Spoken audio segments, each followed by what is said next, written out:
सरकार बात करती है पिछड़े और दलित के हक की और सम्मान की, और जब जाति जनगणना की बात आती है तो सर पे पैर रख करके भाग जाती है।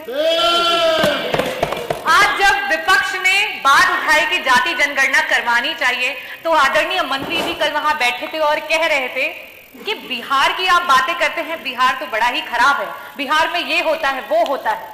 बिहार अगर खराब है और उसके बावजूद भी अगर दलित और पिछड़ों का सम्मान कर रहा है, तो आप क्यों धर्म की राजनीति कर रहे हैं? आप क्यों नहीं सम्मान कर रहे हैं दलितों और पिछड़ों का?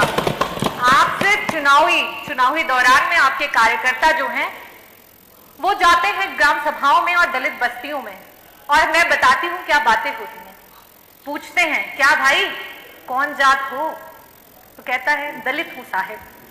कहते हैं अरे नहीं किसमें आते हो, तो वो बेचारा दुख का मारा कहता है आते हैं साहिब, आपकी गाली में आते हैं, गंदी नाली में आते हैं और अलग की हुई थाली में आते हैं साहिब।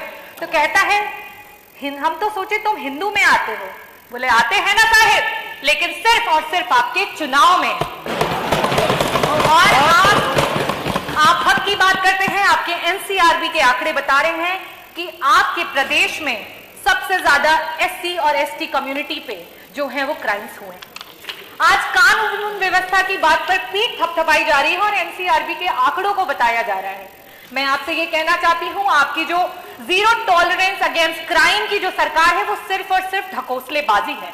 एफआईआर सच और झूठ के बुनियाद पे नहीं, किस दरोगा की किस एसएचओ की पॉकेट कितनी गर्म की जाती है उसके हिसाब से एफआईआर दर्ज की जाती है।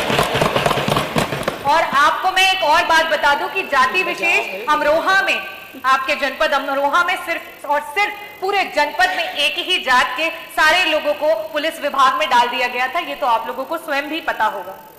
और आज थानों पे चाहे कोई भी केस हो, चाहे वो अपहरण हो, चाहे वो चोरी हो, चाहे वो बलात्कार हो, चाहे उत्पीड़न हो, चाहे मर्डर हो या कोई भी जमीनी कोई केस हो, हर चीज का रेट आपकी सरकार में फिक्स करके रखा हुआ है। और उत्तर प्रदेश में अगर महिला उत्पीड़न की बात करें तो मैं एनसीआरबी का ही आंकड़ा आपको बताती हूँ कि पर लाख विमेन में 51 महिलाएं हैं जो उत्तर प्रदेश में उत्पीड़न और क्राइम का शिकार हो रही हैं। लेकिन वही बिहार हमसे बेहतर है, वहां पे 30 महिलाएं हो रही हैं। कन्विक्शन की रेट पे आप कहते हैं कि हम बहुत सारे लोगों को कन्विक्ट कर रहे हैं, लेकिन आप जिस चीज पे खुश हो रहे हैं जरा देखिए कि आपसे प्रदेश और भी हैं जो कन्विक्शन रेट में आपसे भी बेहतर है। आज आपका प्रशासन संविधान की धज्जियां उड़ा रहा है। संविधान जो कहता है कि अगर इंसाफ दिलवाने में कोई मुजरिम छूट भी जाए तो कोई बात नहीं, लेकिन किसी निर्दोष के साथ अत्याचार नहीं होना चाहिए।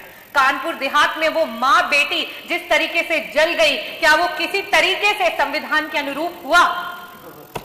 आज ये बुलडोजर सरकार है जहां सबने अपने होठ सी लिए, उस पे कुछ चंद लाइनें बोलूंगी। खामोशी ना ओढ़ो, तुम जुबान खोलो, इस जालिम हुकूमत के खिलाफ बोलो। यहाँ मजलूम हर रोज सताए जा रहे हैं, घर कभी गिराए तो कभी जलाए जा रहे हैं। धन्यवाद डॉक्टर रागिनी।